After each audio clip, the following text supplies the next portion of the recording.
mikolo oh H&M pour ça ba chemise nae kitoko. Ça fait vraiment joli que j'aime. Ça là comme ça, au monde à la rose naire. Europe mon corps vraiment respect yeux taillés et yeux nzoto bien, mais et bombi au penzoto. Même dans la type pembe comme ça, on a cause de les papas na on a tié et la sac na ngo. Oh my god, H&M bravo. On a fait c'était oyo. Tu peux la H&M ma bon na s'appelle nango. Là au coach mata crop top mon na 4 de ko donc c'est moi qui na s'appelle nango parce que ils en a poche té la préfère magique comme ça, ils en a la poche mais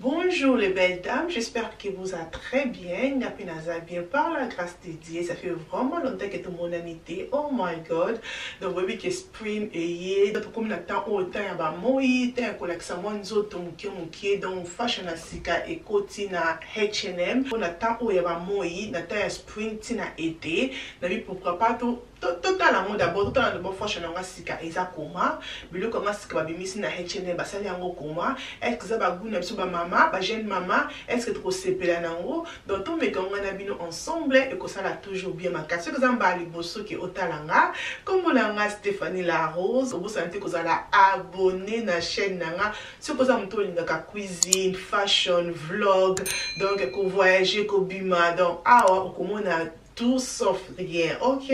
Et là, quand on a un jeep dans un foulard, on a comme ça que j'aime bien. Ça jeep à foulard, comme on a qui sont mon sanzoto et H&M a tiens doublé en akati. J'aime bien comment mon laï nango, moi comment la ligne mingi ba jeep, oser ba jeep à comme ça. J'aime pas comment ça vous remarquez ma ligne vraiment pas mini, mais jeep comme ça même que ça vraiment la peau nanga, ça vraiment à l'aise là. J'aime. Donc on a des jeep comme ça, na crop top, na chemise, na body. Donc là vraiment, ils ont vraiment look nanga ba jeep que j'aime. Et là, c'est moi qui n'a s'appelle na honte parce qu'ils ont la poche té, la préfère magique comme ça, ils ont la poche, mais ils ont la poche té. Et dans la tiens on a ils top na biso comme ça aux homona. C'est pas la style la top parce que attention aux ana li bon top comme on sur li bon té. Dans dengue ba sali on va top ba ballon, donc ça va top ko vimba et ça me vraiment qui toko na ko permet la caméra pour bon nango. Et ça me vraiment qui toko et couleur nango j'aime. Dans la petite top na la taille S et dans la petite jupe na la taille S. Top na la on a pris à 20 livres na H&M. Et jupe on a pris à 33 livres na H&M. Donc j'aime bien. Et si ma nabiso c'est comme ça. Na oezali robe nabiso comme ça. Oh my god, I really like this dress. C'est joli, c'est différent. Petit ici à foulard. Comme vous avez tissu et mon takanzoto et batie biso doublure na kati et na eza bisse robe bisse batie biso pe ozali élastique col wana pour que tant ola tango ekitate na zui robe na on a taille 12 na ce que ezala nene na ebité mais to mekango na zui on a taille 12 parce que na linga kite que ezala nga mukuse le cosa mini dress on a taille peut-être 10 ezali sous mukuse c'est ça que na zui on a 12 mais dans le baming pour les belles dames na meka robe na biso après na zongela bino. I love the dress. Même moulaï nango, alake, même moulaï nango c'est vraiment joli, regardez-moi ça. Et ça vient vraiment quitter au bâtard on toque nango comme ça, tant et mariage, au cola ta robe nango comme ça. Oh my god. Et the thing about this dress, ce qu'on a tiré robe, ça te qui va nous quitter, bissé va nous quitter, et qu'on quitte ça vraiment bien sécurité wana. Donc ils ont quitté et ne va salir en awa, bâti ba bouton wana pour que elle accès même pas que robe non, ils en est tiré. Donc ils en a doublure on déplace et tiré ses alliés. Donc tiré non, ils a awa et awa bâti biso ba pens pour na que ça la que robe non et quitté ça la vraiment à love ne va tenir robe oyo, va tenir vraiment kitoko et ça le robe mon le là il y a Jacques Mousse, bah robe Jacques Mousse c'est la marque comme ça bah robe mon va combo quoi. On dit matin que ça dit robe ya H&M donc ne va tenir pas détail nango c'est vraiment joli. Na ta ko que na mariage comme ça so nga kola tellement minimum ko bien oza minimum ko respect. Ça je vais porter dans mariage parce que ça minité que mini et qualité ça ils ont minimum ko panzani à love et si malango c'est comme ça. Et robe na biso au H&M a sauté comme on a pris à 74 livres, donc tout cas 75 livres que H&M a tiré et je pense que robe ils ont mérité prix à 75 livres parce que nous on va tenir mais c'est vraiment expensive. Ça les vraiment qui qu'on a nous autres robe même ça les robe il y a bleu comme ça là on a taille na robe na biso on a taille M et robe au déjà l'attaque à moi ma belle parce que I like the dress robe ton vraiment la formule qui carton et qui robe na mon qui et na l'attaque à mon mariage et d'autres que j'aime aussi de robe c'est vraiment simple et robe au H&M a que mon a pris à 75 livres à non les belles dames robe vraiment après 75 livres là tout mes camo d'abord après tout le bélango ok na mes robe nabiso voilà ma belle robe nabiso c'est comme ça robe chemise. Donc, tissu à coton que j'aime bien.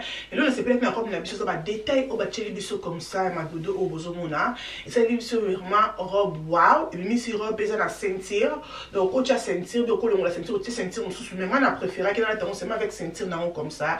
Ça fait vraiment joli. Et là, c'est peut-être que la robe nabiso ça moulay nango c'est vraiment wow. Et si ma nabiso c'est comme ça, robe mon corps vraiment respect, ok? Donc robe mon corps vraiment respect. Yeux taillés et yeux nzoto bien mais et bombi open nzoto donc et puis si nzoto vraiment respect I love this dress mais est-ce que robe oyo ils ont mérité 75 livres na H&M non non mais la caméra pour mon robe n'a besoin des alliés bah les belles dames est-ce que robe n'a biso oyo boy ils ont mérité 75 livres na H&M robe oyo non le bas non non, robe ils ont mérité 75 livres mais sinon c'est joli.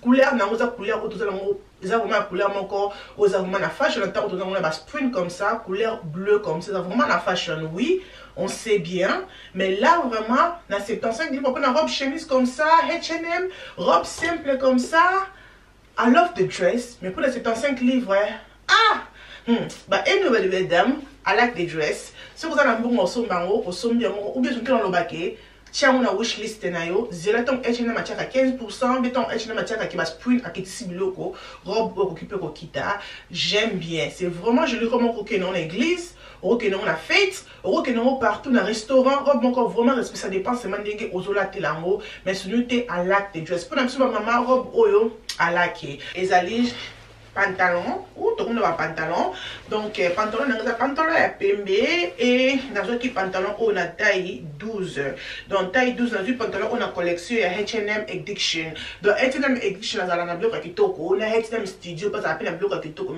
donc voilà H&M Edition ils ont obakumaka comme ça dans mon top peut-être tu as caté donc on met un pantalon dans la chemise on a juste taille M la chemise blanc. Et c'est vraiment simple, c'est pour ça que nous avons dété dans le liboso, c'est simple, bobi que couleur pembe, et la couleur aux la mingi na fashion, la tango tous en abattant en moyi, pembe vraiment, et ça la vraiment qui toko, donc voilà, et là, c'est pas là qui n'en a que pourquoi pas la meka, na talanding les alliés, non meka pantalon na pembe, na chemise na oyo, après na zozonge la bino. Ok ma belle, là, tous en a oyo chemise oyo, I like it. Et la chemise va oversize, nous avons la taille M et taille M et Vandina vraiment très bien. Regardez-moi ça, et Vandina vraiment très bien dans autres et regardez des détails. Mikolo oh H&M pour ça la chemise nae kitoko. H&M Mikolo oh bravo na la chemise na la blouse na ça là. Ce sont ça maman, vous allez moi nzoto, moi libumu, moi tolo maboko, vous allez pour ça ko bomba maboko no nzoto na yo qui mamba na H&M. H&M mazana ba blouse kitoko. Et tu as la chemise qui la chemise oyo, regardez-moi ça. Regardez-moi ça. Et on a pris à 35 livres à l'acte des chemises. Et ça mérite 35 livres. Et regardez-moi beaucoup de monde de 4 yango.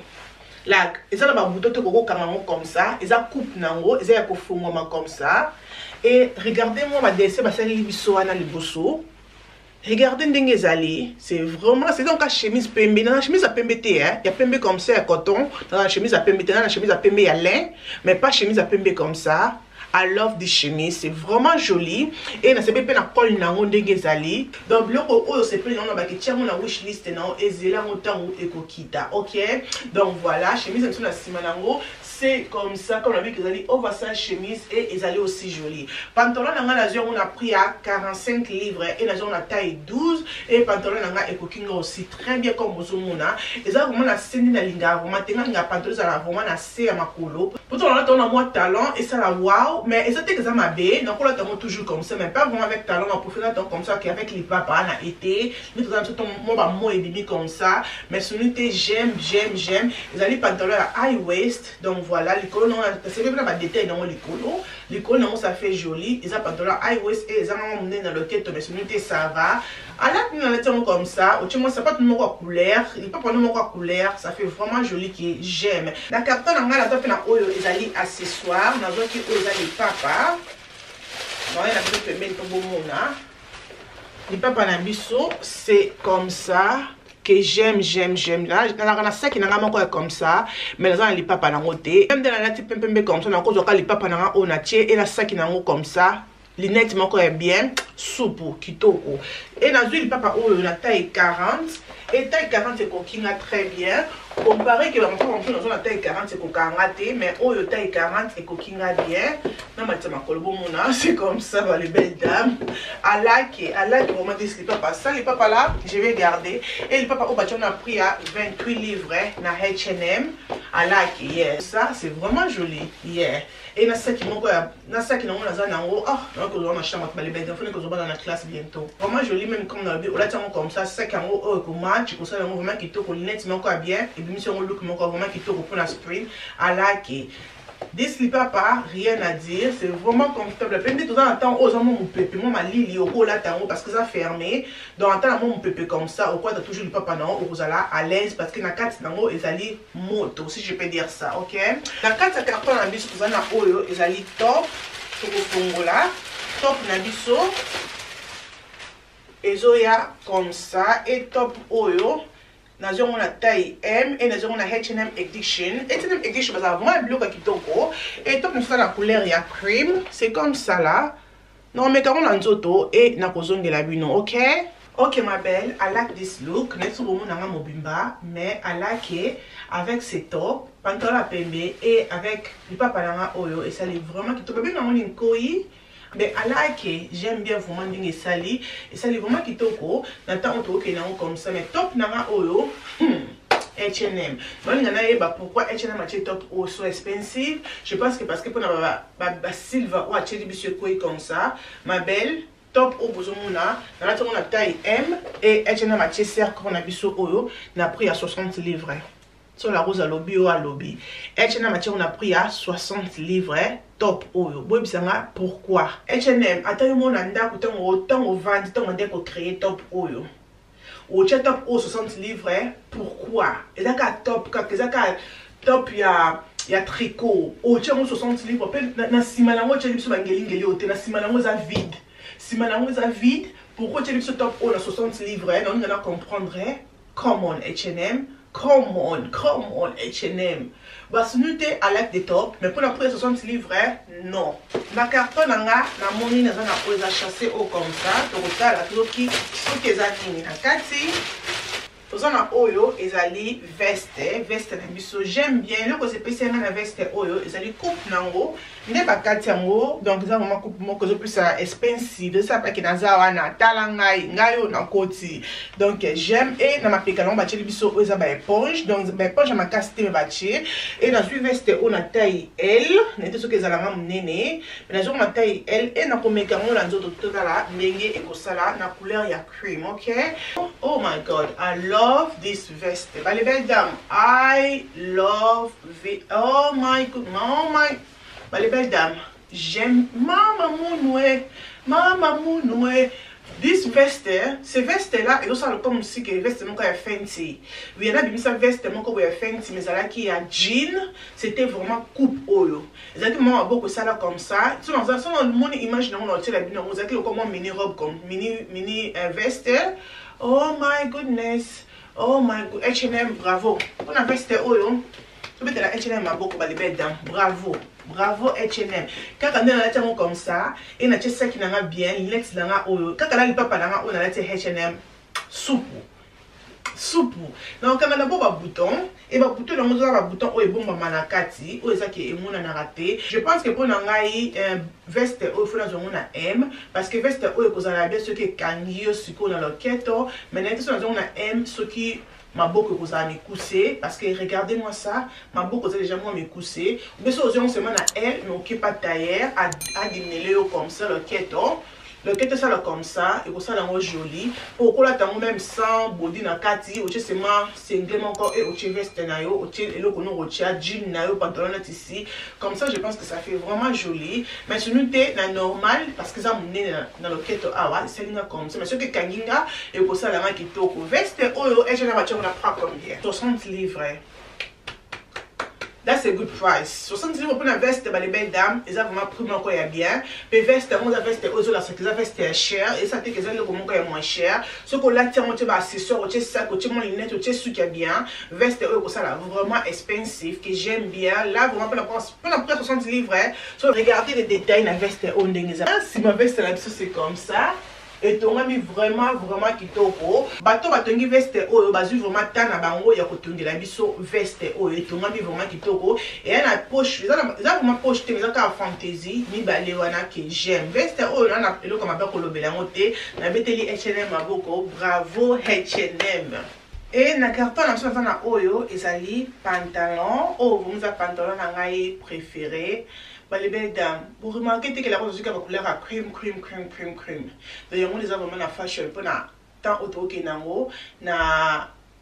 pointa été la couleur encore vraiment chic, la couleur j'aime bien et pantalon autant la que on a H&M I was like wow H&M I have to try this pantalon. Dans le pantalon oyo na taille 12 donc on met comme on a bino la rose à l'oba ni pour na pantalon oyo. Pantalon na biso oya foulard. Oh my god, I love it. C'est que dans le commentaire on a c'est yo omoni pantalon au coma, mais moi j'aime ces pantalons à Willy Lake et même quand le papa na biso oyo il y a H&M ça fait vraiment joli na top na biso comme ça. À Lake ça fait vraiment joli, mais c'est vrai que les pantalons ils ont mon pied. Mais si nous sommes en 14, dans 14 comme sur moi moulaï, mais 14 est à ce il faudrait qu'il n'y ait pas tailleur. That's the thing. Au sombi, ok, pas tailleur, au foot encore. Ah! Oh, vraiment, bon, mon nango. Yeah, pantalon au bon, mon nango. Bon, mon nango, pantalon au là, vraiment, bon, mon nango, pantalon au bas les belles dames. Ok? H&M, les belles dames, acheter pantalon na biso oyo, na 35 livres. 35 livres, ils ont vraiment pris mon quoi qui toko. 35 livres, là, 35 livres en somba.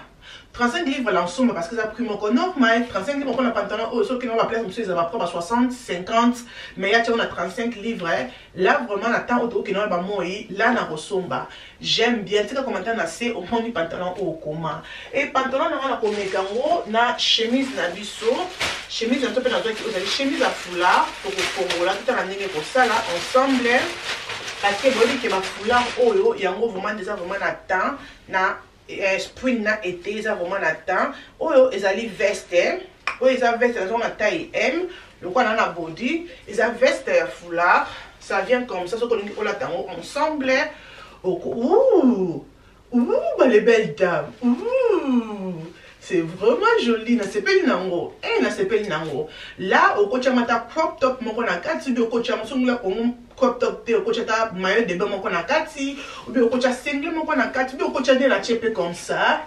Oh my god, I like it. Bon mon comment les belles dames. Et veste na biso oyo ya foulard, I like it. Veste na biso oyo ya foulard, et H&M matière on a pris à 50 livres et ils ont mérité 50 livres veste oyo et dans la taille M et taille M et kokinga très bien. Ils ont mérité 50 livres veste oyo na ils ont mérité 50 livres. I like it. C'est que un commentaire là c'est ah non, les belles dames, I like it. Regardez-moi ces vestes déjà. Et elle a des poches wana comme vous mona. Et elle a des poches. Regardez, des poches ici devant. Oui, et elle a des poches wana. Des poches on a les bossos et ils ont un bouton non et un bouton T bah tu les bisons au bouton T bah c'est l'idée parce que le quoi beaucoup de bouton T et là on a c'est plus non bah tu les bisons bah ponge on a les colos ça fait vraiment et télé monsieur ma péka son télé le cosa foulard comme ça qu'elle là il ça ma péka mais je ne mesure idée bien pour tu on bah ponge pour na télé monsieur ma péka ça est vraiment qui toko vraiment simple. I love this look comme ça les belles dames beaucoup monde à la rose na yango c'est vraiment joli qui j'aime à ça on a veste et à ça il y a une chemise oyo eza chemise nango même pantalon mais eza na ba top de le kola tamona veste sokolingi ko to na chemise sokolingi chemise na on a taille M na komeka chemise na pantalon et na kozongela bino. OK, voilà ma belle, là na la tiango avec chemise nango on a taille M et taille M et kokinga très bien. J'aime ça comme ça na chemise. Na veste nango na préféré c'est ça qui ne le quoi restaurant et na veste likolo, mais la chemise comme ça dans ça là c'est ça qui est des barbecues, mais non qui dans la vacances, donc restaurant moro bon en vacances, mais non bêtement tout moro bon en ville, tu peux mettre ça comme ça la chemise nango.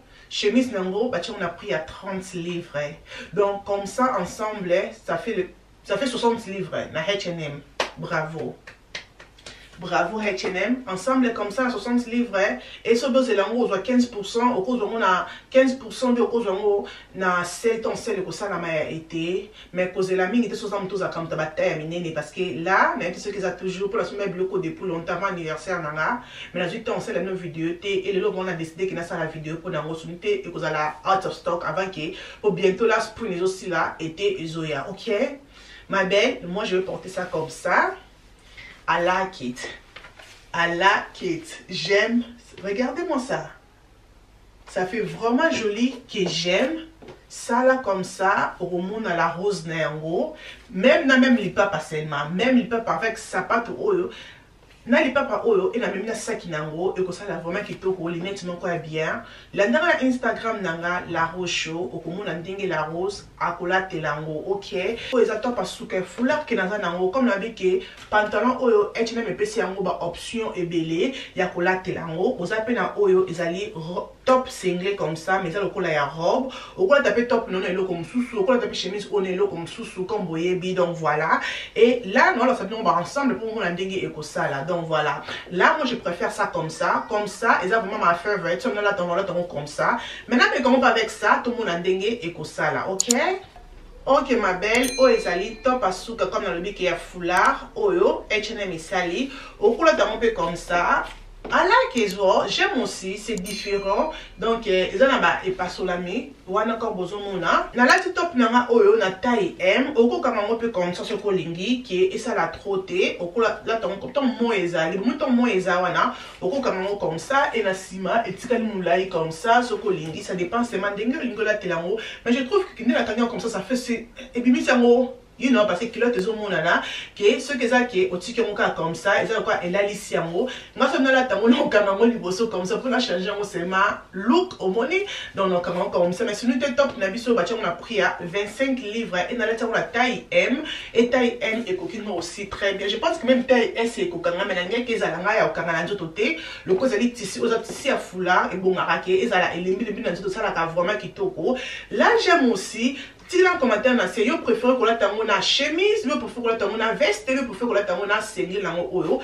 Si dans commentaire na c'est look nini ozala qui préféré na on a foulard na biso o mais sunu te H&M ba prix o ya cheli biso rien à dire.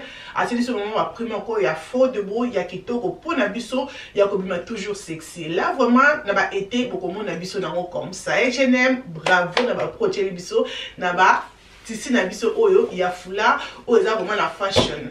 Voilà ma belle et le konini o ici la kate biloko o ngana zo ki na H&M eza biloko o na memeli bino. J'espère que biloko na memeli bino bo sepeli nango comme la bique entre na quelques looks mais on a retiré mon vlog parce qu'il fallait que je bana na classe nous nous en arrêter à ma kasi. J'espère que vidéo oyo et sepeli si bino ko bo salate ko sala abonner ko aimer ko partager vidéo et ko sala nga bien mingi nzambe azala na biso nzambe abumba biso ko tani mukolo mususu tina te et kominatina. Bye.